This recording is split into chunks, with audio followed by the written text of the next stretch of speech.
malamang ang talo dito sa Inares Center ng Pure Foods. Pero kailangan kalimutan na lang, isang laro lang ang kanilang pag-uusapan dyan. Kailangan ang larong ito para mag-survive dito sa wildcard phase. Which is ironic dahil ang daming Pure Foods fans dito sa Antipolo as Ray Evangelista launches one. TM3 for the veteran. Well, lahat na ng mga huhugutin na ng magkabilang coaches. Sabi mo nga, panay ang sigawan yan. Ang intensity ng ating ball game, napakataas. So for a veteran like Ray Evangelista, kailangan din yan yung mga puntos na ganyan. And there's a steal for Roger Yap, but a counter steal, and Terrence Leather is fouled, and a basket is good. That's a good call that the shot should be counted. Belated na yung foul na yun. Itong si Rico Villanueva, and you really would give Terrence Leather that shot. Nakaagaw sila pero mabibilis din ang kamay nitong si Ali Big, paving the way for his Terrence Leather layup plus a bonus free throw. So that would definitely hurt Pure Foods na ngayon naiiwanan na by as much as 13 points. Yeah, they were trying to establish some kind of momentum, but pamatay sunog to. Tama, especially with that steal by Roger Yap. At bola pa ito. Because there's a flagrant foul, penalty 1. Dahil, halos iyakap na ni Rico Villanueva itong si Terrence Leather. Binalikan siya ni Terrence Leather. Actually, hindi ko naramdaman yun. Pinagpan. Oo, dahil sila dalawa yung matchup dito. Here's Leather. Swishes it through. You know, I tell you, as long as Terrence Leather keeps his head in place, he will not have a problem tonight because there's nobody in the Pure Foods side that can really match up with him size for size. Oh, yan. Nung naalala ko naman before the game started, nabanggit ko naman yan. And I would say amen to that. Here's Villanueva. Almost a getaway. Inabot ni Ali Peak. Here's Leather. Open lane. There's a push coming from Jay Washington. Well, yun ay pagpapakita ng kanilang aggressiveness dahil hindi naman talaga kinakailangan, but they have to send the message that they can be as aggressive. So si Jay Washington in that play, matatawagan ng kanyang personal foul, although he's first.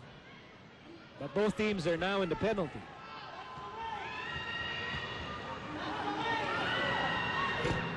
Even Roger Yap is missing from the free throw line. Otherwise, a very steady free throw shooter. Itong si Roger Yap. Now with 8 points and 3 rebounds. 2 misses. Costly ones para kay Roger Yap. 3.5 remaining in the first half. Here's Leather. On the move. Jay Washington. Inside, Ali Peak against Ralini. Outside, Washington. Nanggigil. Nakakita ng butas pero napatravel muna itong si Jay Washington. Bago na naman ang hairdo nitong si Jay Washington. Parang pinya na nagayat na. Pupunin mo na lang. Double of Pure Foods here in the second quarter. James Yap has been quiet in this game. With a tough shot and it goes in. At yan ang paborito ng mga go-to guys. Kapag wala nang mahahanap, they go to James Yap. This was not called the big game James for nothing. At lalo pa ang kanyang paboritong bantay, si Mac Cardona. Susutan kita sa harap. And for James Yap, that would only be his first 2 in the ball game. Pero nanganganak yan ng mga puntos si James Yap. 3 na yan. At maaaring maging simula ng malaking laro na naman for James Yap. We have a timeout, 3:06 to go in the second quarter. Labangan Talking Text, 42-29. Bibilib kayo sa bagong TM Sulit Tawag 10. 10 pesos lang, may 5 minutes ang mahahati hanggang 5 tawag, 24 oras. Parang ganito. Unang tawag, pangalawa, pangatlo, pang-apat. TM Sulit Tawag 10. Pang-5. Suspect, Baumanigang. MO, walang prenong panggugulat. Ayan na. Walang kupas na panggugood time. Salamat mga ordinaryong tao na nauuwi sa walang tigil na kakatawa. Panoorin ang mga napasaya nila sa Wow Mali Express, Lunes hanggang Biyernes, 10:30 p.m. sa ABC. Well, Coach Boyd Fernandez and the rest of the Realtors still in the hunt after ousting Alaska 99-86.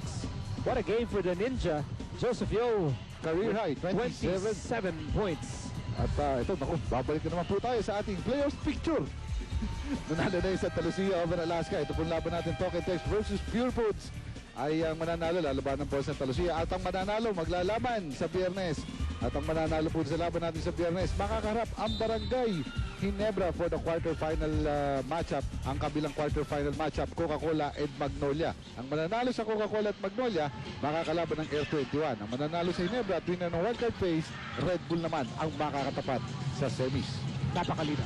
Here comes Alapag for 3. Yes, sir! Ito ang nagsimula ng ulan ng mga 3-pointers kaninang first quarter at ipagpapatuloy ni Jimmy Alapagyan. Now has 11, 9 of those from the 3-point line. And I really have to take a close look at Rodrigo Villanueva and Terrence Leather. Some action underneath the basket moments ago. Here comes James Yap.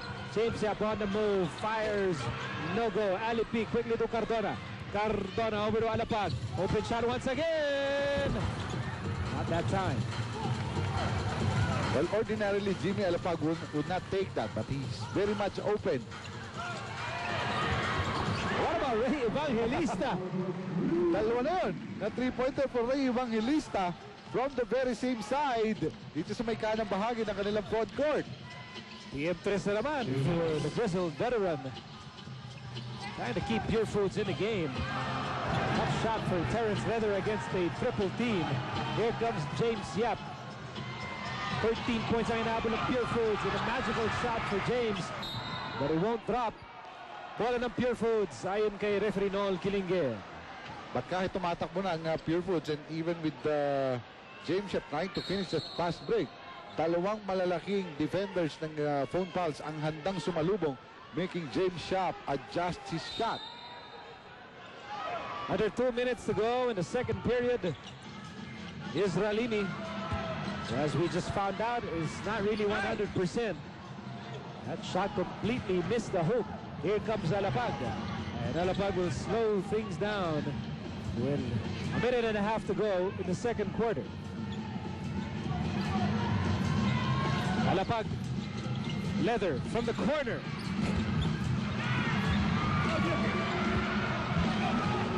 Here comes Villanueva. Sidestep. Oh, what a steal by Cardona. Perfect timing. Tama ka yan. At it's a bad decision on the part of Rico Villanueva with two smaller but much faster players in front of him. Dapat tinigil na yun. 1 minute remaining in the second period. Ali Pig, and he loses the ball. Here comes Roger Yap. And Roger Yap with a home run. Dapat nakuha ni Rico Villanueva yung lesson doon kay Roger Yap. Pag mabilis ka at kaya mong iwanan, eh ganun yung gagawin mo. Pero pag mabibilis ang kaharap mo, eh titigil ka. Still an 11-point lead para sa Phone Pals. Under a minute to play in the second quarter. Nice pass. Oh, what a block by Ralimi. That was a nice pass from Alapag to Washington, but Ralimi was right there to block the shot. But otherwise,